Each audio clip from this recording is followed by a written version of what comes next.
오늘 우리에게 주시는 하나님의 말씀은 요한복음 6장 64절로 69절까지의 말씀입니다. 우리 한 절씩 교독하도록 하겠습니다.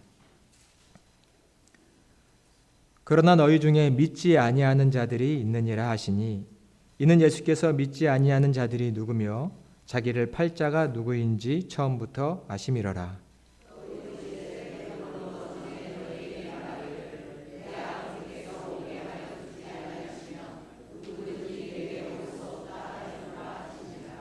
그때부터 그의 제자 중에서 많은 사람이 떠나가고 다시 그와 함께 다니지 아니하더라.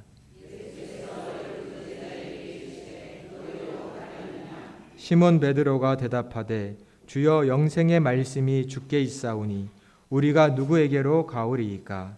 우리가 주는 하나님의 거룩하신 자이신 줄 믿고 알았사옵나이다. 아멘. 할렐루야. 오늘도 주님의 말씀이 우리에게 새 믿음과 결단 주시기를 간절히 축원합니다. 오늘은 종교개혁주일, 특별히 507주년을 맞이하는 날입니다. 종교개혁에 세 가지의 신앙 정신이 있습니다. 오직 믿음, 오직 은총, 오직 성경. 이 세 가지의 신앙 정신, 개혁 정신이 있습니다. 특별히 오늘은 우리 교회의 종교개혁주일 예배를 맞이하면서 그동안 하나님 말씀 운동을 벌여오며 필사한 성경을 이렇게 봉헌했습니다. 이 성경에는 우리 평강교회가 하나님의 말씀 위에 세워지기를 바라는 성도님들의 기도와 간절한 소망이 담겨 있는 줄로 믿습니다. 이 교회에 나와 이 성경을 볼 때마다 하나님, 우리 평강교회를 또 우리의 가정을 말씀 위에 세워 주옵소서, 이 간절한 기도를 들으시는 저와 여러분이 되시기를 간절히 소망합니다. 교회는 늘 하나님의 말씀을 기준 삼아 살아야 하고 그 말씀에 순종하는 그런 공동체가 되어야 한다라는 것을 우리는 이 하나님의 말씀을 볼 때마다 생각하면 좋을 것 같습니다. 오늘은 종교개혁주의를 맞이해서 진리를 따르고 있는가라는 제목으로 말씀을 나누려고 합니다. 오늘 요한복음 말씀을 보면 수많은 사람들이 예수님을 따라다니고 있습니다. 엄청난 사람들입니다. 예수님의 인기는 갈릴리에서는 하늘을 찔렀습니다.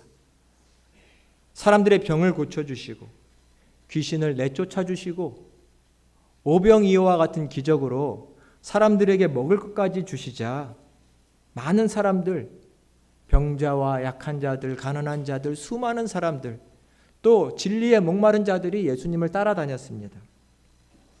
늘 예수님 주변에는 많은 사람들이 있었습니다. 근데 오늘 말씀에 보면 예수님께서 그 많은 사람들을 가리켜 너희 중에 나를 따라다니고 있는데 나를 믿지 않는 사람들이 있다라고 따끔하게 지적을 하시는 겁니다. 너희가 지금 나 따라다니고 있는데 여기 다 이렇게 내 옆에 있는데 너희 중에 나 믿지 않는 사람들이 있다라고 말씀하고 계십니다. 이 말을 들으면 기분 좋을 사람들이 없겠죠. 오늘 저희의 상황으로 말씀드려 볼까요? 이렇게 예배하러 많은 분들이 오셨는데 이 목사가 여기 서가지고 제가 보니까 당신은 믿음이 없어요. 믿는 사람이 아닌 것 같습니다. 이렇게 말하면 기분이 안 좋으시겠죠. 지금 예수님이 자기를 따라다니는 사람들, 예수님께 열광하는 사람들을 가리켜 말씀하시기를 너희 중에는 나 믿지 않는 자들이 있다라고 말씀하시는 겁니다. 그러면 예수님께서 여기서 말하시는 믿음, 여기서 말하는 신앙은 무엇을 말씀하시는 걸까요? 특별히 종교개혁주의를 맞이해서 오늘은 예수님 따르는 신앙, 예수님 믿는 신앙, 우리가 추구하는 이 개신교의 신앙이 무엇인지를 함께 나눠 보려고 합니다. 삶의 모든 터전이 흔들릴 때가 있습니다. 만약 이 땅 가운데 전쟁이 터지고 나면 많은 사람들은 그 끔찍한 상황 속에서 이 현실을 부정하고 싶을 것입니다. 내 직장이 망하거나 내 일터가 망하고 우리의 가정이 파괴되면 정말 마음이 괴로워 이 현실을 부정하고 싶고 떠나고 싶을 것입니다.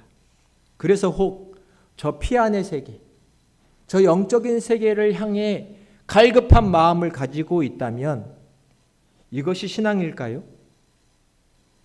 내가 영적인 일, 신비한 체험을 간절히 사모하며 열심히 기도하고 있다면 이런 것은 신앙이라고 말할 수 있을까요?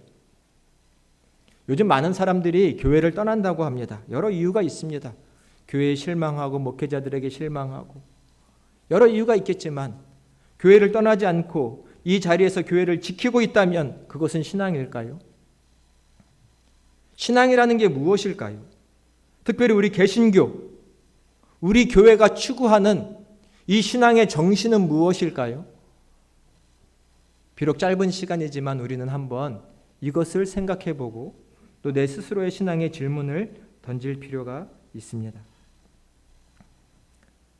오늘은 잠시 이 앞에 현수막에 보이는 저 사람이 마르틴 루터라고 하는 종교개혁자입니다. 손에 뭘 들고 있을까요? 네, 성경책을 이렇게 들고 있습니다. 저희 독일 보름스에 가면 저 마틴 루터의 동상이 세워져 있는데요. 오직 성경, 오직 말씀이라는 기치를 내세운 저 종교개혁자에 대한 이야기를 여러분과 잠시 나누려고 합니다. 1517년 10월 31일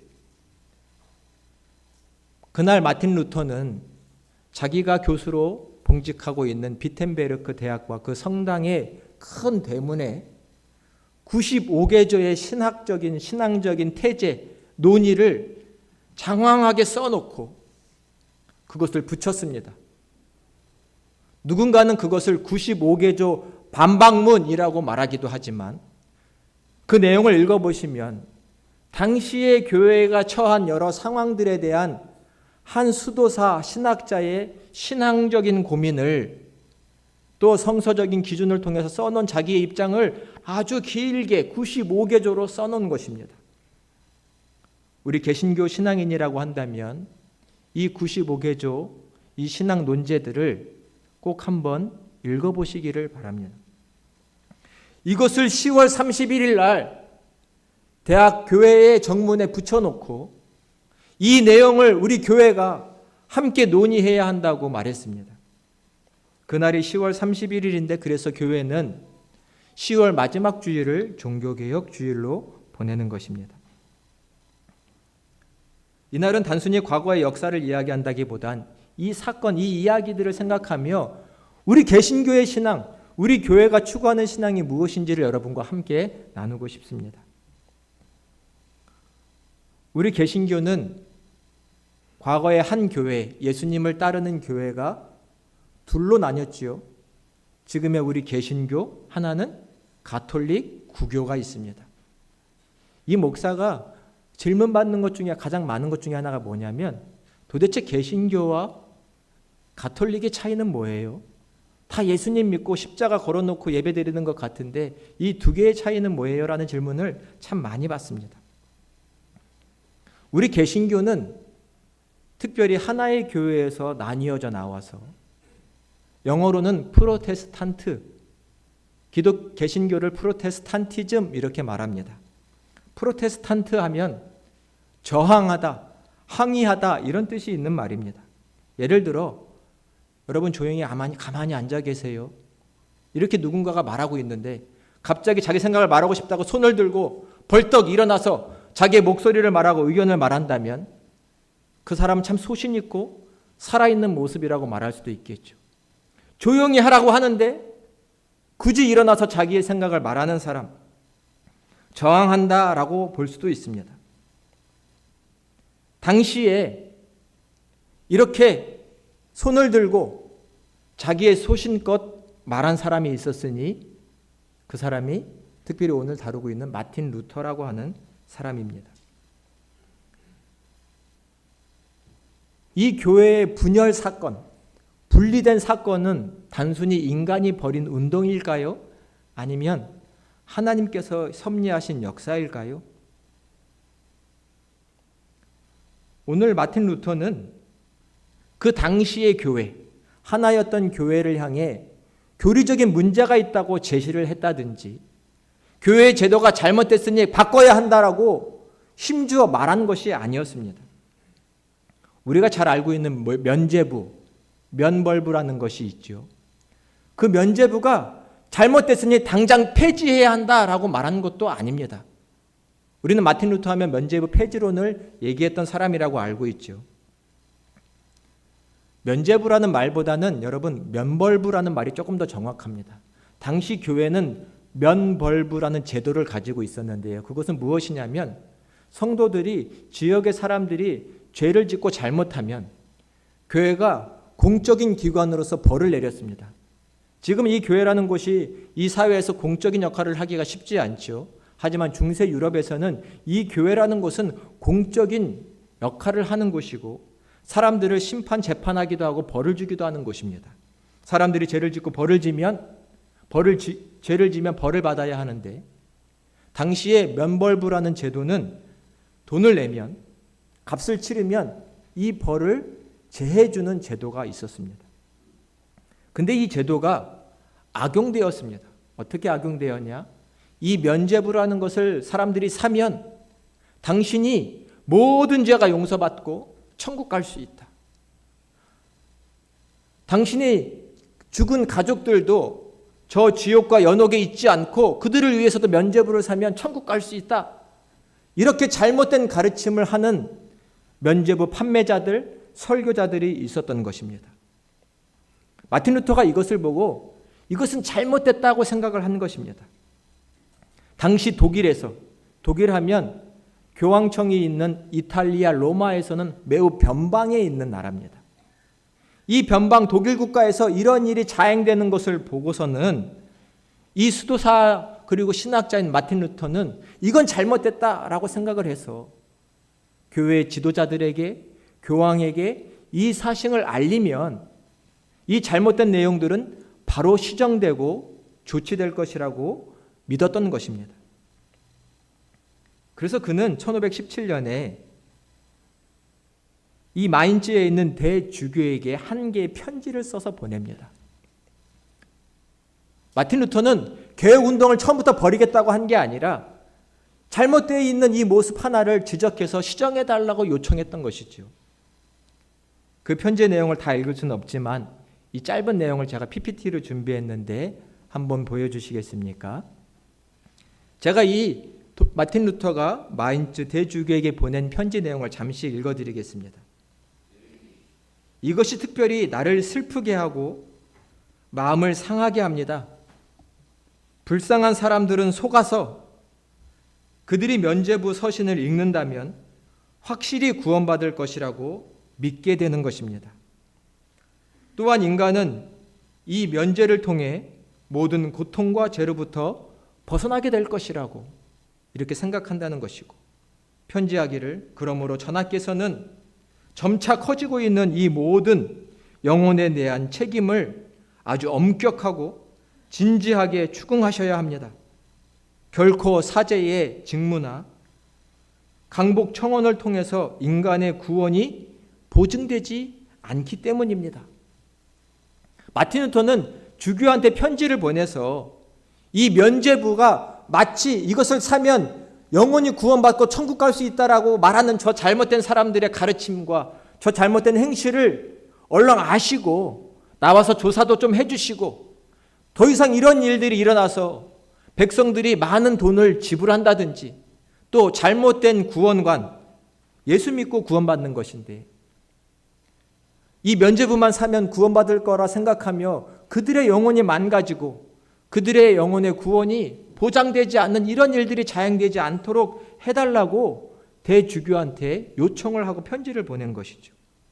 그리고 루터는 이 편지를 받아보면 즉시 대주교와 교황청은 이런 일들이 일어나지 않도록 시정해 줄 거라고 믿었습니다. 루터의 마음은 한 가지입니다. 이 백성들이, 많은 사람들이 잘못된 신앙관에 빠지지 않고 또 그들의 어려운 형편이 더 수탈당하지 않기를 바랬던 것이죠. 그들이 오히려 면죄부만 사서 예수 그리스도를 향한 온전한 믿음을 갖지 못하고 저 지옥불로 떨어지는 것을 마틴 루터는 원하지 않았던 것입니다. 루터가 엄청 인격이 대단하다든지 그가 신학적으로 엄청 소양이 높아서 의로운 마음으로 종교개혁을 일으키려고 한 게 아니라 내 땅, 내 조국에서 일어나고 있는 잘못된 일 한 가지를 그저 저 교황청의 종교 지도자들에게 알리고 싶었던 것입니다. 교회라는 큰 집이 있는데 한 구석에서 불이 났습니다. 불이 났어요. 불이 났어요. 그저 루터는 알리고 싶었던 것이죠. 그러면 교회 지도자들이 어서 와서 그 불을 꺼줄 줄 알았던 것입니다. 그렇게 믿었던 것입니다. 루터는 자기의 편지를 보내고 답변을 기다리고 있었는데 답이 오지 않았습니다.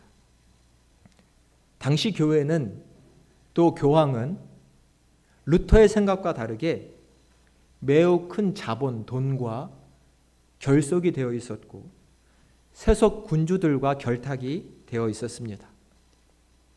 이 면죄부는 단순히 아무나 나가서 파는 게 아니라 이 면죄부를 파는 회사들이 있었습니다. 독일에서는 푸거상사라고 하는 회사가 이 독일 지역의 면죄부를 발행하고 판매하는 모든 사역을 독점하고 있었고 그 수익의 3분의 1은 교황에게 바쳐지고 있었고 또 그 수익의 50% 정도는 베드로 성당을 짓는 데 쓰이기도 했었기 때문입니다. 그러니 이 면죄부 판매가 되는 것을 중단시켜달라, 이렇게 과하게 잘못되게 팔려가는 것을 막아달라고 하는 이 루터의 편지에 교회 지도층은 쉽게 대답을 할 수 없었던 것이죠. 아마 루터는 이런 대답을 기다렸을 것입니다. 정말 알지 못했는데 그러한 상황이 독일에서 일어나고 있다는 것을 알려줘서 고맙구만. 내 백성들, 하나님의 자녀들이 그런 일로 그렇게 고통받고 있다면 차라리 교회의 금고가 텅텅 비는 것이 맞지 않겠는가? 이런 큰 성당과 교회와 교황청을 만드는 일은 필요 없지 않겠는가? 알려줘서 고맙네.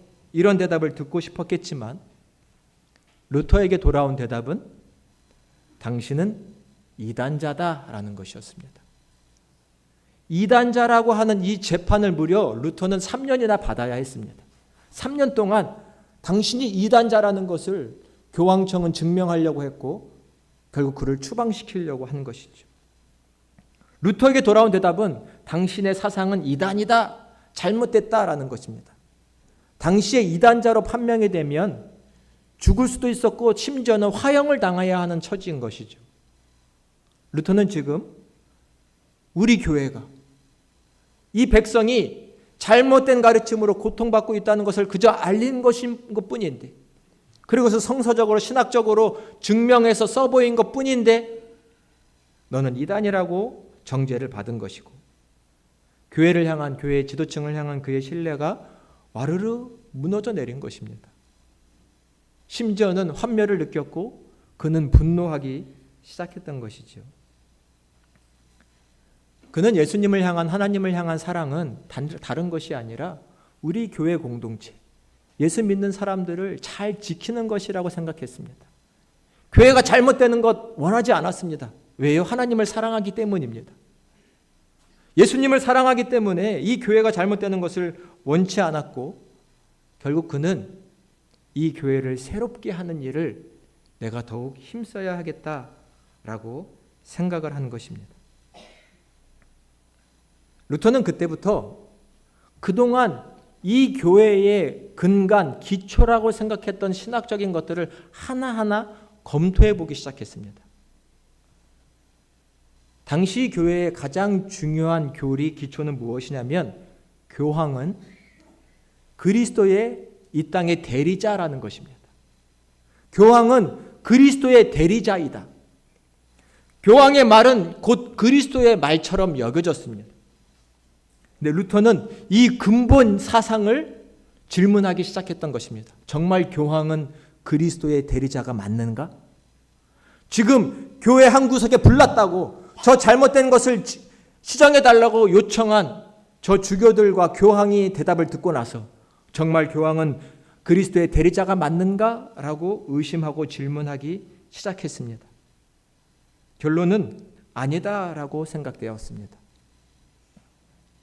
신앙이 무엇인가요?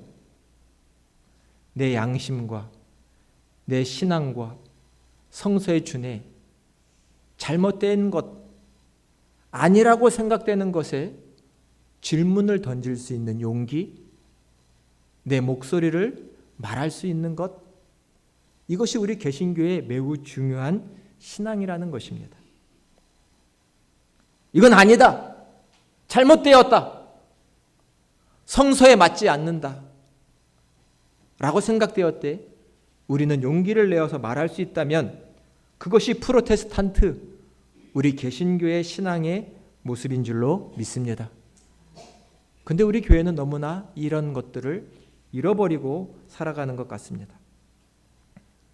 마틴 루터는 교회에서도 그의 신성 로마 제국에서도 그가 대학 교수로 몸담고 있는 대학에서도 파문을 당했습니다.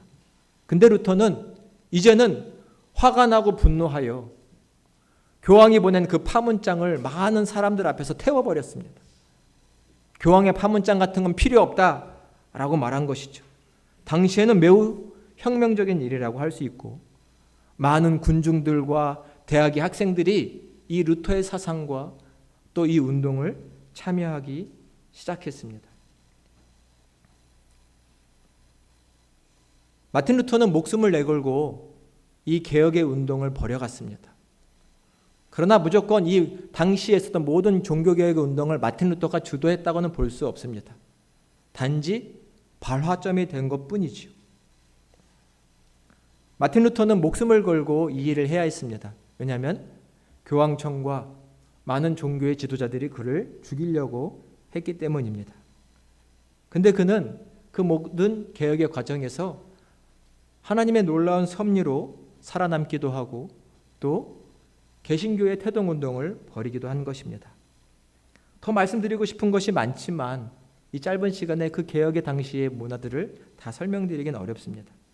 하지만 오늘 우리가 생각해야 할 것은 예수님을 따른다는 것, 그 신앙이 무엇이냐 하는 것을 다시 생각해 보자는 것입니다. 서두에 말씀드린 것처럼 많은 사람들이 예수님을 따라다니고 있었는데 너희가 다 나를 믿는 것은 아니다. 지금 교회에 많은 사람들이 있지만 예수님 보실 때 우리가 다 믿는 사람들일까? 우리가 이 진리의 말씀을 내 생명보다 더 소중히 생각하고 이 진리를 지키고 그 교회를 지키려고 하는 신앙으로 살아가는 자들인가? 우리 스스로에게 질문을 던져야 한다는 말씀을 드리고 싶습니다. 교회가 종교개혁이 일어났던 그 당시의 모습들과 지금의 교회가 별 차이가 없으면 어떡할까요? 많은 사람들이 교회를 실망해서 떠나는 이유가 뭘까요? 그래도 교회를 가면 진리를 듣고 진리를 배울 줄 알고 교회 다니는 사람이라고 한다면 그 성서의 진리에 맞추어 살아갈 거라고 기대하고 바랬는데 왔더니 그렇지 않은 것입니다. 진리 위에 세워진 교회인 줄 알고 그나마 교회에 소망이 있을 줄 알고 왔는데 기대한 교회가 아닌 것이죠.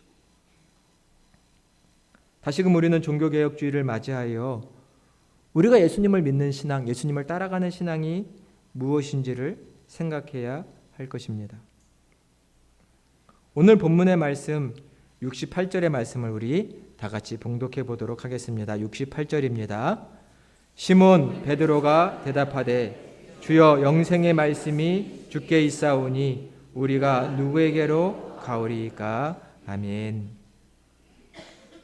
예수님께서 여기 있는 사람들 다 믿는 사람 아닐지도 몰라 라고 했을 때 많은 사람들이 그 말 듣고 시험 들어서 예수님을 떠나갔습니다. 이제 제자들만 남았습니다. 그때 예수님께서 제자들에게 말씀하십니다. 너희도 갈래? 너희도 나 떠나서 갈래? 그때 베드로가 말합니다. 영생의 말씀이 주님께 있습니다. 그러니 저희가 어디로 가겠습니까? 라는 고백을 했습니다. 진리의 말씀이 예수님께만 있습니다. 영생의 말씀이 주님께 있으니 나는 그 영생의 말씀 듣고 싶고 그 말씀 깨닫고 싶고 그 말씀대로 살아야 되겠기 때문에 나는 예수님을 떠날 수 없습니다. 진리를 추구하는 마음, 영생의 말씀을 추구하는 마음이 저희에게도 있습니까? 루터는 진리를 떠나는 교회를 향해 그의 신앙과 양심을 따라 목소리를 높여 말한 것입니다. 결코 진리를 벗어나서는 안 된다. 이 하나님의 말씀을 교회가 벗어나서는 안 된다라고 루터는 목소리 높여 외친 것이고 거기에 함께 반응한 신앙인, 양심 있는 사람들이 있었던 것이죠. 우리에게도 이 믿음과 신앙이 있으시기를 정말 간절히 축원드립니다.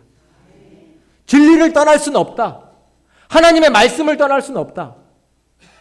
이 말씀을 알고 이 말씀을 외치고 이 말씀을 전하고 이 말씀을 살아내는 그 삶을 교회가 해야 하는 것입니다. 그것이 예수를 따르는 것, 하나님의 백성으로 살아가는 것입니다. 우리는 지금 이 자리에 어떤 마음, 어떤 목적으로 나와 계신가요? 오직 진리를 사모하는 마음, 그 진리대로 살고 싶은 마음으로 예수님을 따르고 계신가요? 저와 여러분 모두가 오직 이 믿음, 이 신앙으로 새로워지시기를 간절히 축원드립니다. 진리를 알고 싶었고 배우고 싶었고 깨닫고 싶었습니다. 우리 안에 진리를 사모하는 이 빛이 사그라들지 않도록 해야 합니다. 예수님 더 알고 싶었고 하나님 뜻대로 살고 싶었고 하나님께 영광 돌리고 싶었습니다. 이 믿음이 사그라들지 않도록 우리는 힘써야 할 것입니다. 교회의 빛이 사그라들고 어두워지자 교회는 이러면 안 된다고 목소리를 높였던 많은 우리의 신앙의 선배들처럼 우리 교회, 우리 평강교회, 이 땅에 있는 교회들의 빛이 어두워지지 않도록 내 신앙의 양심의 불을 켜고 진리의 등불을 밝혀 몸된 교회를 세워가고 이 땅의 교회를 세워가며 하나님께 영광 돌리시는 저와 여러분이 다 되시기를 예수 그리스도의 이름으로 간절히 축원드립니다.